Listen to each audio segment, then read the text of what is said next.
God is faithful എന്ന TV പ്രോഗ്രാമിലേക്ക് എല്ലാ മാന്യ പ്രേക്ഷകരെയും ഞങ്ങൾ ഹാർദവമായി സ്വാഗതം ചെയ്യുന്നു.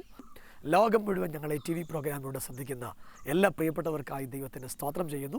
കഴിഞ്ഞ ദിവസങ്ങളിൽ ദൈവത്തിൻ്റെ അത്ഭുതകരമായ ചിറകിൻ്റെ മറവിൽ ദൈവം നമ്മെ കാത്ത് പരിപാലിച്ചു, ദൈവം നമ്മെ നടത്തി. നമ്മുടെ ദൈവം വിശ്വസ്തനാണ്. എത്ര തകർച്ചകൾ നമ്മുടെ ജീവിതത്തിനെതിരെ ആഞ്ഞടിച്ചാലും ദൈവം നമ്മോട് കൂടെ വിശ്വസ്തനായുള്ളത് കൊണ്ട് ജയത്തി ദൈവം നമ്മെ പരിപാലിക്കുന്നു. നമുക്ക് പ്രാർത്ഥനയോടെ ഒരുമിച്ച് TV പ്രോഗ്രാം ശ്രദ്ധിക്കാം. ദൈവം വിശ്വസ്തൻ.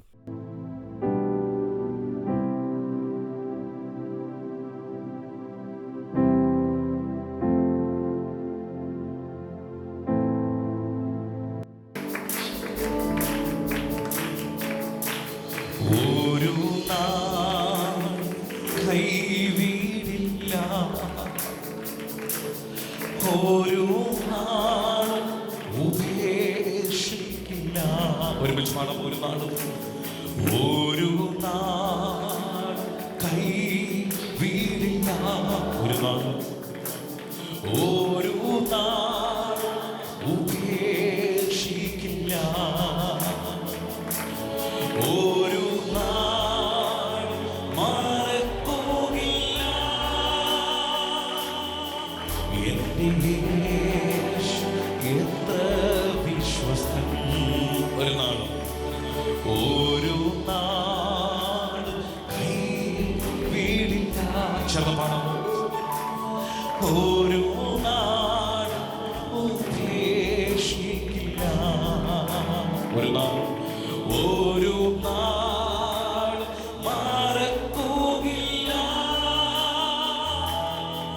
എൻ്റെ യേശു എത്ര വിശ്വസ്തൻ. ഇന്നയോളം എന്നെ നടത്തിച്ചവൻ, ഇന്നയോ എന്നെ നടത്തി, ഇന്നയോളം ഇന്നയോളം എന്നെ പുലർത്തി,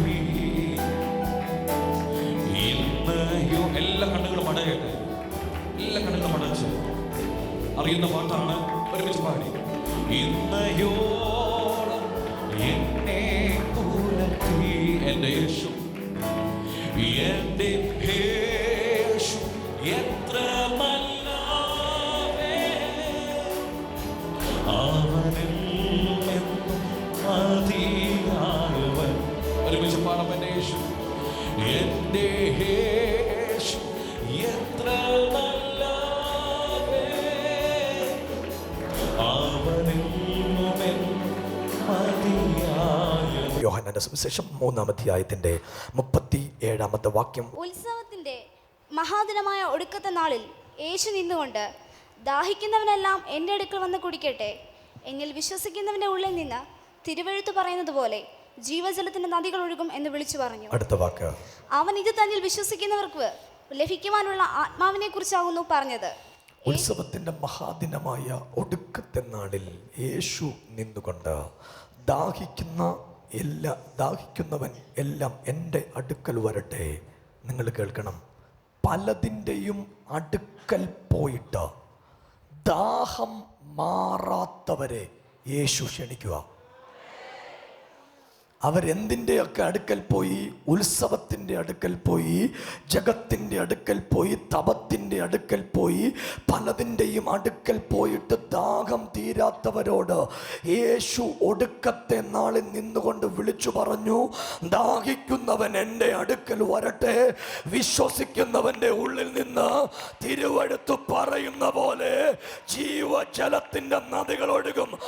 RCC പോയിട്ട് ദാഹം തീരാത്ത നിനക്ക് ഇന്ന് രാവിലെ ഒരു നദി ഒഴുക്കാൻ എന്റെ ദൈവത്തിന് സാധ്യമാണെന്ന് ഉറപ്പുള്ള ദൈവമക്കളൊന്ന് കൈയടിച്ച് ദൈവത്തിനൊന്ന് സ്തോത്രം പറഞ്ഞ്, പലതിൻ്റെയും അടുക്കൽ പോയിട്ട് ദാഹം തീരാത്ത നിന്റെ വീട്ടിൽ ഇന്ന് രാവിലെ ദൈവശക്തി വ്യാപരിക്കുക. ഇന്ന് രാവിലെ ദാഹം തീരാത്ത നിന്റെ വീട്ടിൽ യേശു നിനക്ക് വേണ്ടി അത്ഭുതം ചെയ്യാൻ തുടങ്ങുക. ദാഹം തീരാത്ത നിന്റെ കുടുംബത്തിൽ, ദാഹം മാറാത്ത നിനക്ക് വേണ്ടി കർത്താവിൻ്റെ അത്ഭുതങ്ങൾ ഇന്ന് രാവിലെ ചെയ്യാൻ തുടങ്ങുക. കൈയടച്ചു ദൈവത്തിന് സ്തോത്രം പറഞ്ഞ്, ഇന്ന് വരെ ദാഹം മാറിയിട്ടില്ല, പക്ഷേ നിന്റെ ദാഹം മാറ്റാൻ, നിന്റെ കുടുംബത്തിന്റെ ദാഹം മാറ്റാൻ, നിന്റെ തലമുറയുടെ ദാഹം മാറ്റാൻ ഇന്ന് രാവിലെ ഒരുത്തൻ നിന്ന് വിളിക്കുക, ദാഹിക്കുന്നവൻ എൻ്റെ അടുക്കൽ വരട്ടെ. വിശ്വസിക്കുന്നവന്റെ ഉള്ളിൽ നിന്ന്. ഉത്സവത്തിന് പോയിട്ട് ദാഹം മാറില്ല. ഉത്സവത്തിന് പോയിട്ട് എന്നാ മാറില്ല? ദാഹം മാറില്ല. പക്ഷെ യേശു പറഞ്ഞു, എൻ്റെ അടുക്ക വന്ന ഞാൻ നിങ്ങൾക്ക് വെള്ളം തരും. എന്തോ തരും? വെള്ളം. നിങ്ങൾ വീട്ടിൽ ചെല്ലുമ്പം ആ വെള്ളം നദികളാവും. മനസ്സിലായ? രാമീൻ പറഞ്ഞോ? നിങ്ങൾ എന്തോ കുടിച്ചാ മതി, വെള്ളം കുടിച്ചാ മതി. പക്ഷെ പ്രശ്നത്തിൽ ഇത് നദിയായിട്ട് മാറും. നദിയായിട്ടല്ല, നദികളായിട്ട് മാറും. കഴിഞ്ഞ ദിവസം നമ്മൾ കണ്ടതാ, നദികളായിട്ട് മാറും. ഇന്ന് രാവിലെ ചിലതിന്റെ അകത്തുനിന്ന് നദികളായിട്ട് മാറാൻ പോവാ. നിന്നെ പിടിച്ചൊതുക്കിയ അന്ധകാരത്തോട് വിളിച്ചു പറ, എന്റെ അകത്തുനിന്ന് ഒരു നദി ഒഴുകാൻ പോവാ. എന്റെ അകത്തുനിന്ന് നദികൾ ഒഴുകാൻ പോവാ. വിശ്വസിക്കുന്നവന്റെ ഉള്ളിൽ നിന്ന്. പ്രിയരെ, പരിശുദ്ധാത്മാവ് എന്നോട് പറയുന്നത്, ഇന്ന് രാവിലെ പ്രാർത്ഥിക്കുന്നവന്റെ അകത്തുനിന്ന് നദി ഒഴുകും. നദിയല്ല, നദികൾ ഒഴുകും. നദിയുടെ പ്രത്യേകത, മതിൽ കെട്ടിയ മതിലിടിക്കും. നിനക്കെതിരെ ഇന്ന് രാവിലെ ആഭിചാരം ചെയ്ത ആഭിചാരം ഇടിയും, മന്ത്രവാദം ചെയ്ത മന്ത്രവാദം ഇടിയും. ഇരുട്ടിന്റെ ശക്തികൾ ഇന്ന് രാവിലെ പൊളിയാൻ പോയ യേശു വിളിച്ചു പറഞ്ഞു, നീ കുടിച്ചോ, നിന്റെ അകത്തുനിന്ന് ഒരു നദി ഒഴുകാൻ പോവാ. വിശ്വസിക്കുന്നവന്റെ ഉള്ളിൽ നിന്ന് ജീവജലത്തിന്റെ നദികൾ ഒഴുകും. വിശ്വസിക്കാത്തവന്റെ ഉള്ളിൽ നിന്നല്ല. ഇതിനകത്ത് വിശ്വസിക്കുന്നവനുണ്ട്, ഇതിനകത്ത് വിശ്വസിക്കുന്നവനുണ്ട്. ഇന്ന് രാവിലെ ജീവജലത്തിന്റെ നദികളകത്ത് ഒഴുകാൻ പോയ, ജീവജലത്തിന്റെ നദികൾ ഒഴുകാൻ പോയ വിശ്വസിക്കുന്നവന്റെ ഉള്ളിൽ നിന്ന്. ഇന്ന് രാവിലെ വിശ്വസിക്കുന്നവന്റെ ഉള്ളിൽ നിന്ന്, വിശ്വസിക്കുന്നവന്റെ ഉള്ളിൽ നിന്ന്, കാഴ്ചക്കാരുടെ ഉള്ളിൽ നിന്നല്ല, വിശ്വസിക്കുന്നവന്റെ ഉള്ളിൽ നിന്ന്, വിമർശിക്കുന്നവന്റെ ഉള്ളിൽ നിന്നല്ല, വിശ്വസിക്കുന്നവന്റെ ഉള്ളിൽ നിന്ന്, വിശ്വസിക്കുന്നവന്റെ ഉള്ളിൽ നിന്ന്. നിങ്ങൾക്ക് ഈ വെള്ളം വേണമെങ്കിൽ സൗജന്യമായി കുടിക്കാം. വെള്ളം സൗജന്യമായി കുടിക്കാൻ നിങ്ങൾക്ക് വേണ്ട ക്വാളിറ്റി, ദാഹം. നദി ഒഴുകാൻ ദാഹം പോരാ, നദി ഒഴുകാൻ വിശ്വാസം വേണം. നമ്മളിൽ ദാഹത്തിന്റെ ലെവലിൽ നിന്ന് വിശ്വാസത്തിന്റെ ലെവലിലോട്ട് കയറാൻ പോവാ. വിശ്വാസമുള്ളവര് മാത്രം കൈയടിച്ച് ആമേൻ പറഞ്ഞോ. ദാഹത്തിന്റെ ലെവലിൽ നിന്ന് വിശ്വാസത്തിന്റെ ലെവലിലോട്ട്. നദി ഒഴുകാൻ എന്നാ വേണം? വിശ്വാസം. സാധാരണ വിശ്വാസം മതിയോ? ഈ കസാര ഇരിക്കാൻ സാധാരണ വിശ്വാസം മതി. പക്ഷെ നദി ഒഴുകാൻ വേണ്ടത് അസാധാരണ വിശ്വാസം. ഇന്ന് രാവിലെ ചിലരുടെ അകത്ത് ആ വിശ്വാസം വ്യാപരിക്കും. ചിലതിൻ്റെ അകത്ത് ആ വിശ്വാസം വ്യാപരിക്കും. ചില കുടുംബത്തിന്റെ അകത്ത് വിശ്വാസം വ്യാപരിക്കും. ചില കുടുംബത്തിന്റെ അകത്ത് വിശ്വാസം വ്യാപരിക്കും. എന്താ വിശ്വാസം? ഇല്ലാത്തതിനെ ഉള്ളതിനെ പോലെ വിളിച്ചു വരുത്തുന്ന വിശ്വാസം, രോഗിയെ സൗഖ്യമാക്കുന്ന വിശ്വാസം, തകർച്ചയെ ഉയർച്ചയാക്കുന്ന വിശ്വാസം, ജാതിയുടെയും മതത്തിന്റെയും പേരിൽ മാറ്റി നിർത്തിയവരെ ഉൾക്കൊള്ളുന്ന വിശ്വാസം. ഇന്ന് രാവിലെ വിശ്വാസം നിന്റെ അകത്ത് അങ്കുരിക്കുന്നതിനായി ഞാൻ എൻ്റെ ദൈവത്തിന് സ്തോത്രം ചെയ്യുക. ഇന്ന് രാവിലെ നിനക്ക് വിശ്വാസമുണ്ടോ? കാണാത്ത കാര്യത്തെക്കുറിച്ച് വിശ്വാസമുണ്ടോ? നിന്റെ കുടുംബം അനുഗ്രഹിക്കപ്പെടുമെന്ന് വിശ്വാസമുണ്ടോ? നിന്റെ തലമുറ നേരെയാകുമെന്ന് വിശ്വാസമുണ്ടോ? ഞാൻ ഇന്ന് രാവിലെ വെളിപ്പാട് കാണുക. ചില വ്യക്തികളെ ഇന്ന് രാവിലെ കർത്താവ് സൗഖ്യമാക്കാൻ തുടങ്ങുക. ഇതിനകത്ത് വിശ്വാസത്തോടുകൂടെ. വെള്ളം കുടിക്കാൻ എന്ത് വേണ്ട? വെള്ളം കുടിക്കാൻ എന്തു വേണ്ട? വിശ്വാസം വേണ്ട. നിന്റെ വിശ്വാസത്തിന് മതിലുകളെ ഇടിക്കാൻ പറ്റും. നിന്റെ വിശ്വാസത്തിന് അന്ധത മാറ്റാൻ പറ്റും. നിന്റെ വിശ്വാസത്തിന് അത്ഭുതങ്ങൾ സൃഷ്ടിക്കാൻ പറ്റും. ഇന്ന് രാവിലെ പരിശുദ്ധാത്മാവിനോട് വെളിപ്പാട് പറയുക. മരിക്കാൻ വേണ്ടി ആഭിചാരം ചെയ്ത, ആഭിചാരം കൊണ്ട് മരിക്കാൻ വേണ്ടി കെട്ടിവെച്ച ചില വ്യക്തികളെ കർത്താവ് ഇന്ന് രാവിലെ വിടുവിച്ചെടുക്കാൻ പോവാ. നിനക്കെതിരെ ഉണ്ടാക്കുന്ന ഒരു ആയുധം ഫലിക്കുകയില്ല. വിശ്വാസമുള്ളവര് മാത്രം ശക്തിയോടെ ആമേൻ പറഞ്ഞ് നിനക്കെതിരെ ഉണ്ടാക്കുന്ന ഒരായുധം ഫലിക്കുകയില്ല. നിന്റെ കുടുംബത്തിനെതിരെ ഉണ്ടാക്കുന്ന ഒരു തിന്മയും ഫലിക്കുകയില്ല. കൈയടിച്ചൊന്ന് ദൈവത്തിന് സ്തോത്രം പറഞ്ഞ് ഇന്ന് രാവിലെ നിനക്കെതിരെ ഉണ്ടാക്കുന്ന ഒരു ആയുധം ഫലിക്കുകയില്ല.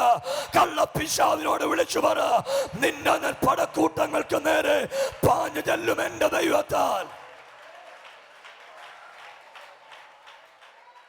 ഇന്ന് രാവിലെ പൈശാചിക കെട്ടുകൾ, അന്ധകാരത്തിന്റെ മേഖലകൾ ഈ രാവിലെ അടിഞ്ഞു മാറുക. നദി ഒഴുകിക്കൊണ്ടിരിക്കുക. അവിടെ നദി ഒഴുകിക്കൊണ്ടിരിക്കുക. ദൃശ്യമണ്ഡലത്തിൽ നിനക്ക് കാണാൻ പറ്റാത്തത് അദൃശ്യ മേഖലക്കകത്ത് ദൈവത്തിന്റെ ശക്തി വ്യാപരിച്ചുകൊണ്ടിരിക്കുക. ഒരാൾക്ക് വിടുതല കൊടുക്കാനല്ല, സകല ആളുകൾക്കും വിടുതല കൊടുക്കാൻ ഇന്ന് രാവിലെ ദൈവശക്തി ഇവിടെ വ്യാപരിക്കുക. കൈയടിച്ചൊന്ന് ദൈവത്തിന് സ്തോത്രം പറഞ്ഞ് ഇന്ന് രാവിലെ അവന്റെ ശക്തി യേശുവിൽ വിശ്വസിക്കുന്നവരുടെ ഉള്ളിൽ നിന്ന്, കർത്താവ് പറഞ്ഞ് എന്നിൽ വിശ്വസിക്കുന്നവന്റെ ഉള്ളിൽ നിന്ന് വരാത്തതൊന്നും വിശ്വാസമല്ല. ഒരാമയും പറ, കൈ കൊടുത്ത് പറ, ഉള്ളിൽ നിന്ന് വരാത്തതൊന്നും വിശ്വാസമല്ല.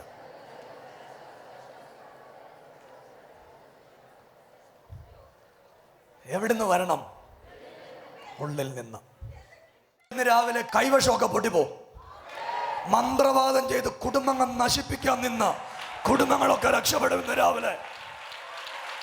ആഭിചാരം ചെയ്ത വീടുകളൊക്കെ രക്ഷപ്പെടും ഇന്ന് രാവിലെ.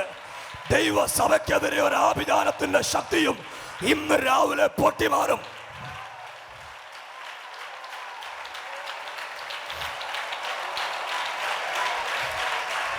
നിങ്ങൾ എന്നെ കേൾക്കണം. തകർക്കുന്നവർ, തകർക്കാൻ ഇറങ്ങി പുറപ്പെട്ടവർ, തകരുന്ന കാര്യം പറയുന്നവർ, ഇത് മുഴുവൻ പൈശാചിക ശക്തിയാ. പിശാച് എന്തിനാ വരുന്നേ? തകർക്കാനും ഡിസ്ട്രോ ചെയ്യാൻ വേണ്ടിയാ വരുന്നേ. പക്ഷെ കർത്താവ് പറഞ്ഞു ഞാൻ പണിയും. ഒരാമയും പറഞ്ഞോ, ഞങ്ങള് പിടിച്ചേക്കുന്ന തകർച്ചാലല്ല, ഞങ്ങള് പിടിച്ചേക്കുന്ന യേശു പണിയുമെന്ന. ഞങ്ങള് പിടിച്ചേക്കുന്ന യേശുവിനെയാ, ഞങ്ങള് പിടിച്ചേക്കുന്ന യേശുവിനെയാ. പിശാച് ഉണ്ടോന്ന് എങ്ങനെ അറിയാം?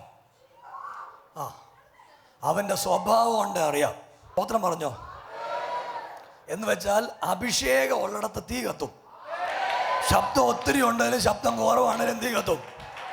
കൈ അടിച്ചാലും ഇല്ലേലും തീ കത്തും. ഉണർവ് നടന്ന ദൈവത്തിന്റെ സാന്നിധ്യം വ്യാപരിക്കും. ഉണർവ് നടന്ന ദൈവത്തിന്റെ സാന്നിധ്യം വ്യാപരിക്കും.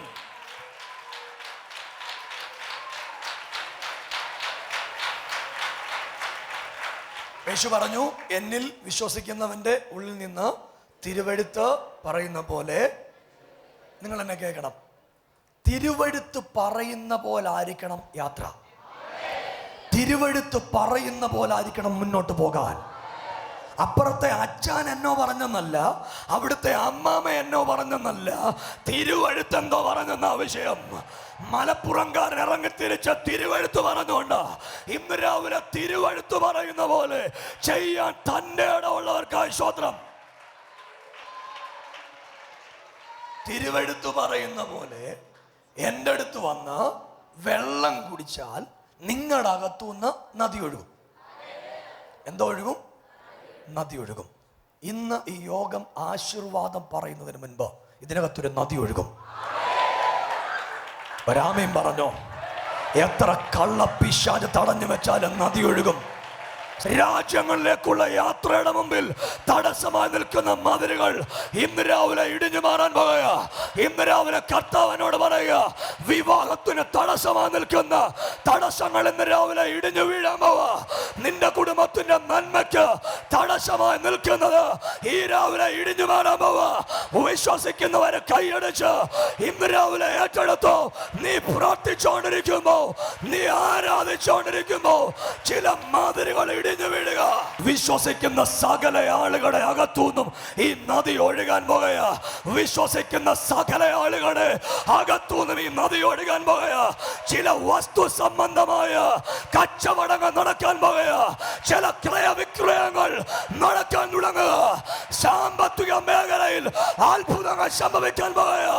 വിശ്വസിക്കുന്നവർ കൈയടിച്ച്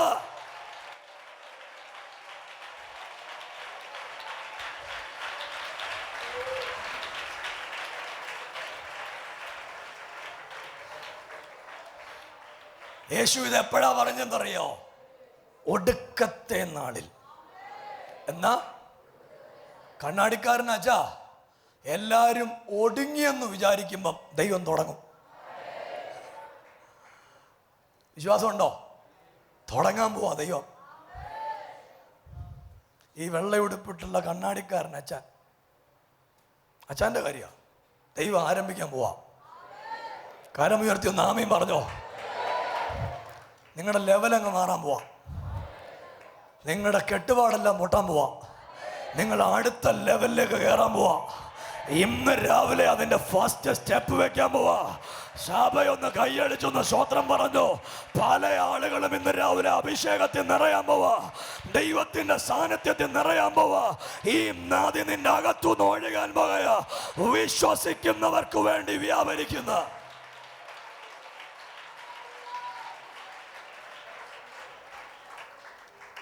യേശു പറഞ്ഞത് ഒടുക്കത്തെ നാളില്ല. എന്നാ പറഞ്ഞേ അത്ര സുഖമുള്ള പദമൊന്നുമല്ല. എന്നാ ഒടുക്കത്തെ നാളിൽ. നീ ഒടുങ്ങുമെന്നൊക്കെ വിചാരിച്ചില്ലയോ? ഒടുങ്ങുമെന്ന് വിചാരിക്കുന്നതിൻ്റെ ഇടയ്ക്ക് കയറി യേശു ഇടപെടും. ഇടപെട്ടിട്ട് കർത്താവ് പറയും, ഒടുങ്ങാൻ പോവല്ല, നദി ഒഴുകാൻ പോവാ. വിശ്വാസം കൊണ്ട് കൈയടിച്ചാൽ മതി.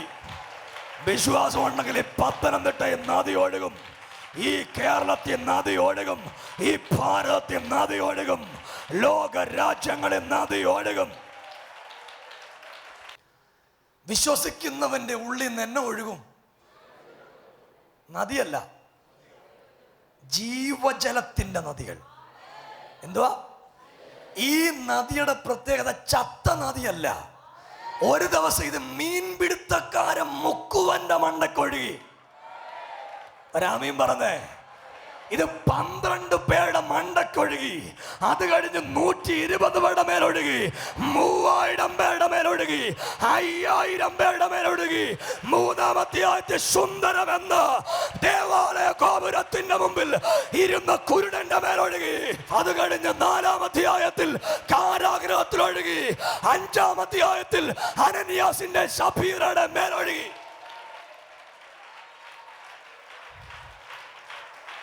12-ാം അധ്യായത്തിൽ കാരാഗ്രഹ പ്രമാണിയുടെ മണ്ടക്കൊഴുകി. 28-ാം അധ്യായത്തിൽ പുബ്ലിയോസ് ദ്വീപിൽ ഒഴുകി.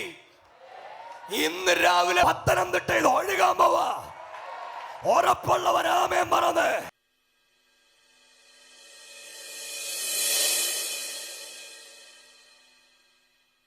യേശുനാമം മാത്രം മഹത്വപ്പെടട്ടെ. ഞാൻ മറിയമ്മ ഫിലിപ്പ്, വകയാർ കോട്ടയമുക്കിൽ നിന്നും വരുന്നു. കഴിഞ്ഞ 25 വർഷം കൊണ്ടും പഞ്ചാബിലായിരുന്നു ജീവിച്ചിരുന്നത്. ഞാൻ ഒരുപാട് വേദനയിൽ കൂടി കഴിഞ്ഞു പോകുന്ന സമയത്ത് എൻ്റെ ഉപ്പാപ്പൻ്റെ മകൾ എന്നെ വിളിച്ചു. ഫോണിൽ കൂടി യാദൃച്ഛികമായി വിളിച്ചതാണ്. അപ്പോൾ ഫോണിൽ കൂടി ഒത്തിരിയേറെ കാര്യങ്ങൾ പറഞ്ഞു. എൻ്റെ ജീവിത കാര്യങ്ങളെല്ലാം എൻ്റെ കുഞ്ഞിനറിയാമായിരുന്നു. അവസാനം ചോദിച്ചു, അമ്മാമ്മേ റോബിക്കുട്ടൻ്റെ ഫോൺ വരാറുണ്ടോ എന്ന് ചോദിച്ചു. ഞാൻ പറഞ്ഞു, മക്കളെ ഒരുപാട് നാളാവുന്നു എന്നെ വിളിച്ചിട്ട്,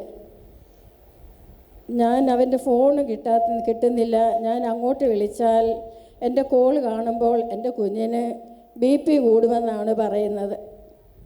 ഞാൻ പറഞ്ഞു, മോനെ ഇനി അമ്മ വിളിക്കത്തില്ല, സോറി.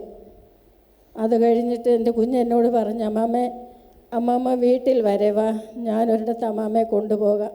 ഞാൻ എൻ്റെ കൊച്ചാങ്ങളയോട് പറഞ്ഞു, മോനെ ഞാൻ കൊച്ചുമോടെ കൂടെ ഒരിടം വരെ പോവുകയാണ്. അപ്പോൾ പറഞ്ഞ അമ്മാമ്മയ്ക്ക് അവിടെ സമാധാനം കിട്ടുന്നെങ്കിൽ ആയിക്കൊള്ളട്ടെ, ഞാൻ തടയുന്നില്ല. ഞാൻ 8-ാം തീയതി തിങ്കളാഴ്ച ഇവിടെ വന്നു. അന്ന് ഇവിടെ 21 ദിവസത്തെ ഉപവാസ പ്രാർത്ഥന നടക്കുകയായിരുന്നു. ഞാൻ 3 ദിവസം ഉപവസിച്ച് പ്രാർത്ഥിച്ചു. എനിക്ക് തിങ്കളാഴ്ച പാസ്റ്റർജിയെ കാണാൻ പറ്റിയില്ല, ചൊവ്വാഴ്ചയും കാണാൻ പറ്റിയില്ല. ഞാൻ ഓർത്ത് എൻ്റെ സമയമായിട്ടില്ലായിരിക്കും. ഞാൻ ബുധനാഴ്ച പാസ്റ്റർജിയെ കണ്ടു, എൻ്റെ ഹൃദയവേദനകളെല്ലാം പങ്കുവെച്ചു. ഞാൻ എൻ്റെ പാസ്റ്റർജിയോട് പറഞ്ഞു, എൻ്റെ വേദനകളെല്ലാം ഇറക്കി വെച്ചപ്പോൾ പറഞ്ഞു, അമ്മമ്മ വിഷമിക്കണ്ട, മകൻ അമ്മയെ തേടി വരും. ഹല്ലേലൂയ. ഞാൻ ബുധനാഴ്ച പാസ്റ്റർജിയുമായി എൻ്റെ വേദനകൾ പങ്കുവെച്ചു. വ്യാഴാഴ്ച രാത്രി 10 മണിയായപ്പോൾ എൻ്റെ ഫോണിൽ ഒരു കോൾ വന്നു. ഞാനോർത്ത് ഈ സമയത്ത് ആരെന്നെ വിളിക്കുന്നത്? നോക്കിയപ്പോൾ എൻ്റെ മകനാണ്. മോൻ എവിടെയാ? ഞാൻ ഡ്രൈവ് ചെയ്യുക. ഞാൻ പറഞ്ഞു, മോൻ ഡ്രൈവ് ചെയ്യുകയാണെങ്കിൽ മോനിപ്പോൾ ഫോൺ ഓഫ് ചെയ്യ്. അപ്പോൾ പറഞ്ഞു, അന്ന് ഞാൻ കട്ട് ചെയ്യുക, നാളെ വിളിക്കാമെന്ന് പറഞ്ഞു. വെള്ളിയാഴ്ച രാവിലെ 7 മണിയായപ്പോൾ കോൾ വന്നു. അത് കഴിഞ്ഞ് എന്നെ തിങ്കളാഴ്ചയും വിളിച്ചു, ബുധനാഴ്ചയും വിളിച്ചു. ബുധനാഴ്ച വിളിച്ച് ഒരു 45 മിനിറ്റ് എന്നോട് കാര്യം പറഞ്ഞു. അത് കഴിഞ്ഞ് ഇന്നലെയും വിളിച്ചു വളരെ സ്നേഹത്തോടെ. മമ്മ ലുധിയാനയിൽ എപ്പോൾ എത്തും, ഞാൻ കാണാൻ വരാമെന്ന് പറഞ്ഞു. ഈ TV പ്രോഗ്രാം ശ്രദ്ധിച്ചുകൊണ്ടിരുന്ന നിങ്ങൾക്ക് വേണ്ടി പ്രാർത്ഥിക്കാനായിട്ട് തുടങ്ങുക. നിങ്ങളുടെ സ്വീകരണ മുറിയിലേക്ക് യേശു ഈ സമയത്ത് കടന്നു വന്നിട്ടുണ്ട്. രോഗികളായി എന്നെ കണ്ടുകൊണ്ടിരിക്കുന്ന ആളുകളുടെ അടുത്തേക്ക് ദൈവത്തിൻ്റെ സാന്നിധ്യമുണ്ട്. വീട് ജപ്തി ചെയ്യാൻ ഞങ്ങളെ ശ്രദ്ധിക്കുന്ന നിരവധി കുടുംബങ്ങൾക്കകത്ത് ദൈവത്തിൻ്റെ ശക്തി ഇപ്പോൾ വ്യാപരിക്കുക. തലമുറയെക്കുറിച്ച് സങ്കടപ്പെടുന്ന നിങ്ങളുടെ ജീവിതത്തിൽ ഒരത്ഭുതം കർത്താവ് ചെയ്യാൻ തുടങ്ങുക. ഒരു നിമിഷം എന്നോട് ചേർന്ന് പ്രാർത്ഥിച്ചാട്ടെ. നിങ്ങൾ ഏത് ജാതിയുമാകാം, ഏത് മതവുമാകാം, ഏത് പ്രത്യയശാസ്ത്രത്തിൽ വിശ്വസിക്കുന്ന ആളുമാകാം, ഒരു പക്ഷേ വിശ്വസിക്കാത്ത ആളുമാകാം. ഒരു നിമിഷം പരീക്ഷണാർത്ഥം ഒന്ന് പ്രാർത്ഥിക്കുക. ഞാൻ കാണുന്നുണ്ട് ഹാർട്ടിൻ്റെ ബ്ലോക്കുകൾ ഇപ്പോൾ മാറിപ്പോകുക. യേശുവിൻ്റെ സൗഖ്യമാക്കുന്ന കരം ഓരോ വ്യക്തികളുടെ മേൽ ഇപ്പോൾ വെളിപ്പെട്ട് വരികയാ. കണ്ണുകൾ അടച്ചാട്ടെ.